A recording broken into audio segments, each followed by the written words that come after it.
Le débat général de la 39e session de l'Assemblée parlementaire de la francophonie porte sur le thème « Les parlements au cœur de la construction de la nation », divisé en deux sous-thèmes, à savoir « Crise identitaire, construction d'une démocratie et nation, le rôle des parlements » et « Parlement et prévention des crises, le rôle de la francophonie ». Entamé en plénière le jeudi 11 juillet 2013 à l'hémicycle et présidé par M. Sungalo Apollinaire Ouattara, président de l'Assemblée nationale du Burkina Faso et président en exercice de l'APF, s'est poursuivi le vendredi 12 juillet 2013 avec l'adoption des rapports. Ainsi, après les interventions des différents rapporteurs des différentes commissions, à savoir Affaires parlementaires, Coopération et développement, Éducation, communication et affaires culturelles et politiques. Les différentes résolutions ont été adoptées. Aussi, les différents présidents des 4 régions de l'APF ont été invités à présenter le rapport de leurs activités. Séance plénière qui a enregistré l'intervention de Mme Yamina Benguigui, ministre auprès du ministre des Affaires étrangères, chargée de la francophonie. Madame le ministre s'est fondue dans le moule de la francophonie comme langue à partage, selon le président Alassane Ouattara, avant de parler des missions de la francophonie pour le bien-être de la majorité, notamment des femmes. C'est avec plaisir que je participe à cette dernière journée de votre 39e Assemblée générale. Je pourrais également dire, comme le président Ouattara, que je suis enjaille d'être parmi vous.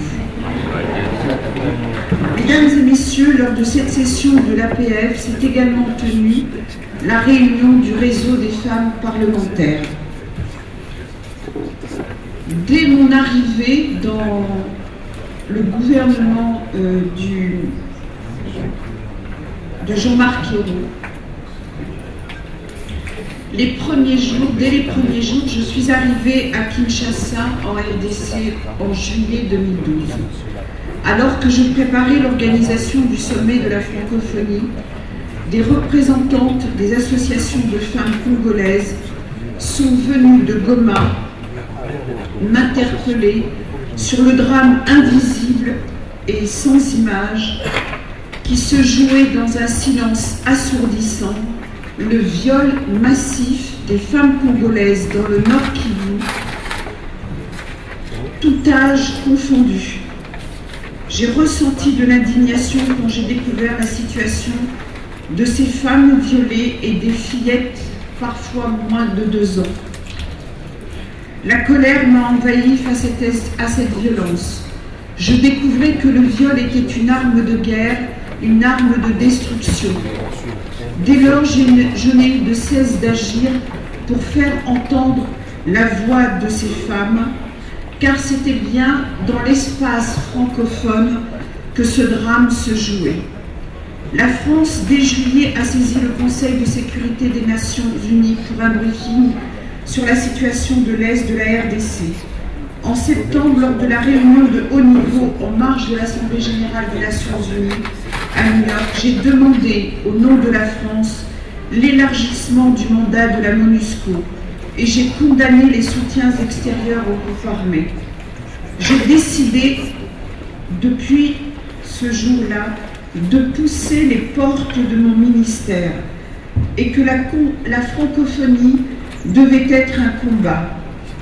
Car la violence n'est pas une valeur francophone. Le viol n'est pas une valeur francophone. L'excision n'est pas une valeur francophone. Cette session plénière du vendredi 12 juillet 2013 a été l'occasion de procéder à l'élection du secrétaire général parlementaire de l'APF, des membres du bureau et des commissions. Comme l'a si bien signifié le secrétaire général parlementaire sortant, M. Jacques Legendre, la démocratie est la meilleure des choses, à laquelle nous devons tous tendre. Et qui parle de démocratie parle d'alternance. Il part donc de son poste, le cœur léger, après plus de 18 ans de sa vie, au service de l'APF. Il est remplacé à ce poste par M. Pascal Terrasse. Vous savez, en politique, il y a un adage qui dit au fond qu'il faut quelquefois du changement dans les hommes et les femmes qui ont des responsabilités pour faire évoluer une structure. On ne peut pas rester trop longtemps dans une structure au risque de s'endormir. Et donc je fais partie de ces jeunes élus, comme d'ailleurs votre président de l'Assemblée nationale, qui avons Non pas un besoin de changement absolu, parce qu'on ne peut pas construire une société sans les fondements, sans les racines, mais en même temps une évolution. On est au XXIe siècle et peut-être qu'il faudra faire évoluer l'APF dans un monde de plus en plus globalisé, en tenant compte que la francophonie est un espace aujourd'hui qui a un caractère linguistique, mais pas seulement. C'est l'idée selon laquelle je me fais qu'on peut à tout moment se référer à la francophonie pour défendre des idées, dans le cadre de la coopération, dans le cadre des problèmes environnementaux, des droits des femmes, de la démocratie. Il y a des enjeux nouveaux qui s'ouvrent à nous et donc je compte les porter à l'occasion des missions qui m'ont été confiées. Je retiens un moment merveilleux où la famille francophone s'est réunie. Les francophones, les francophiles sont des hommes et des femmes qui se retrouvent à travers une langue qui compte aujourd'hui dans le monde. Je retiens également que votre pays, la Côte d'Ivoire, sort d'une période difficile, douloureuse, il faut bien l'admettre. Et qu'en quelques mois, les autorités, le président de la République en premier lieu, mais aussi le président de l'Assemblée nationale, les parlementaires de ce pays, toutes tendances confondues, se sont engagés à nous accueillir dans des conditions parfaites. Véritablement, c'est un sans faute, c'est 20 sur 20. Et j'ai presque envie de dire, si je pouvais mettre un 21 sur 20, je le ferais bien volontiers. Merci.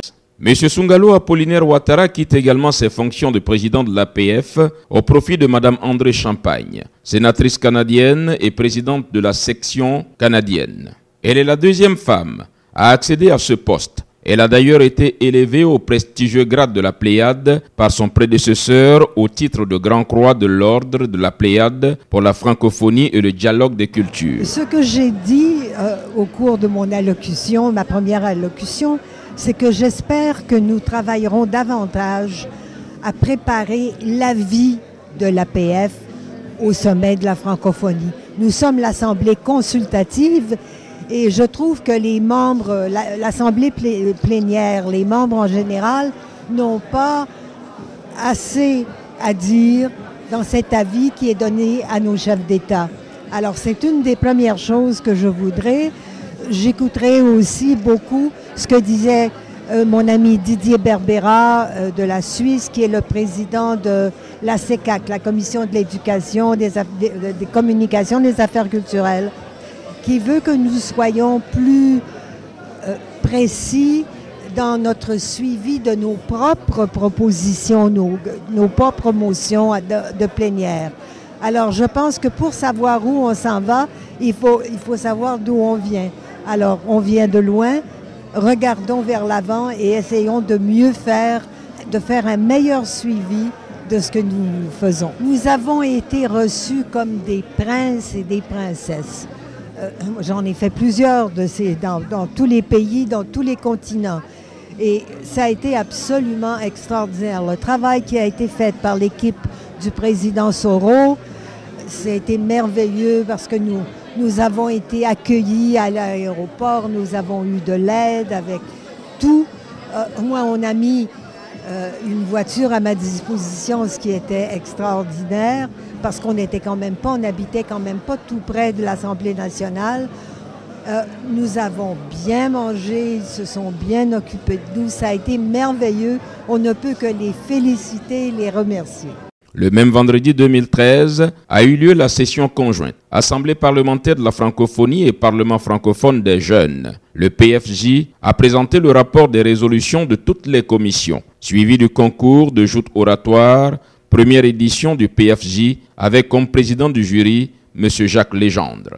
Les membres du jury doivent juger le fond, la forme, le travail en équipe et l'effet de l'exposé des deux équipes. L'opposition face au gouvernement pour débattre sur le thème « La vie commence à 20 ans ». Le président Guillaume Kigbafori Soro a fait à cette occasion son entrée au bureau de l'APF en tant que vice-président. Et c'est à lui qu'est revenu l'honneur de faire la clôture de ces assises. Chers collègues parlementaires, chers amis francophones, en venant ouvrir lui-même les assises de la 39e session de l'Assemblée parlementaire de la francophonie, le président de la République, son Excellence Alassane Ouattara, a voulu témoigner à l'ensemble de nos hôtes tout l'honneur et toute la considération que notre pays, la Côte d'Ivoire, a ressenti d'avoir été choisi pour abriter la 39e session de l'Assemblée parlementaire de la francophonie et la 6e édition du Parlement francophone des jeunes. Au moment où vont s'éteindre les lampions sur nos assises, c'est une grande émotion qui m'étreint de vous prononcer ce mot d'au revoir, car vous l'aurez compris, il s'agit là d'une occasion mémorable pour notre représentation nationale. Saint-Exupéry disait, l'avenir, tu n'as pas à le prévoir, mais à le permettre. N'y a-t-il pas dans ces propos le fondement même du thème de cette 39e session? En effet, nous nous sommes réunis pendant ces 4 jours afin justement de réfléchir ensemble à l'avenir de nos nations et par conséquent à celui du monde. Comment saisir en quelques mots saillants les acquis fondamentaux des travaux de cette 39e session sans redouter la pauvreté des termes qui décriraient des échanges aussi riches, complexes et expérimentés. Je ne saurais faire ici dans l'exhaustivité, mais j'ai pu retenir des lignes de crête qui annoncent, à mon sens, de beaux sillons francophones pour des récoltes futures. Nous avons pensé ensemble à Abidjan la paix et l'unité de nos États, le pluralisme culturel fécond de la francophonie, l'amour du bien, du vrai et du beau auquel nous appelle l'art de la députation qui suppose la capacité de penser, d'agir, d'espérer et de rêver.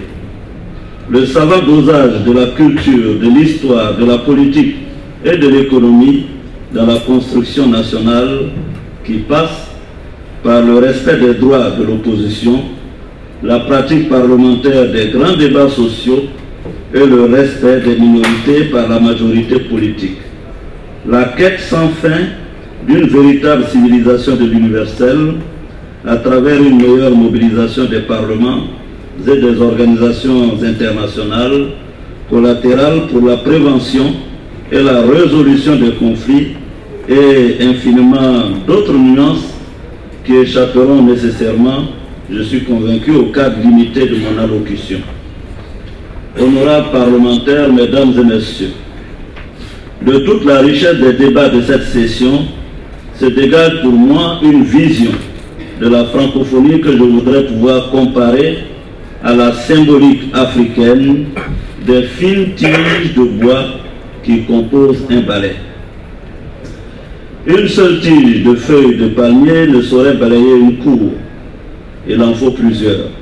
Il faut sans cesse les renouveler pour que le balai fasse place nette pour le bien-être des habitants de la concession. De même, la francophonie est une œuvre à plusieurs, accomplie par nos 78 États à travers le monde.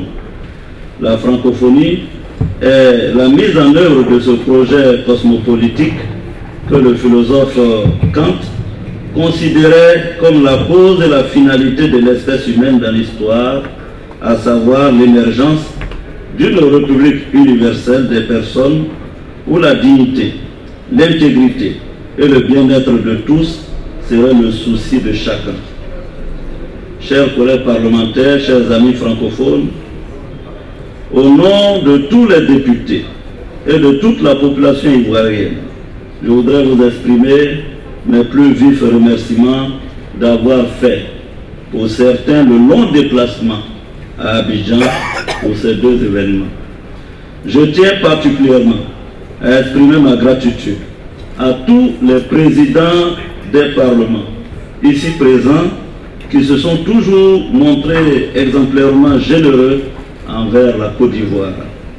Je fais une mention spéciale au président Abdou Diouf, secrétaire général de la francophonie, qui se prépare à transmettre magistralement ses fonctions en décembre 2014, comme il a lui-même annoncé. C'est un grand serviteur de l'universel que je vous demande de saluer par des applaudissements nourris.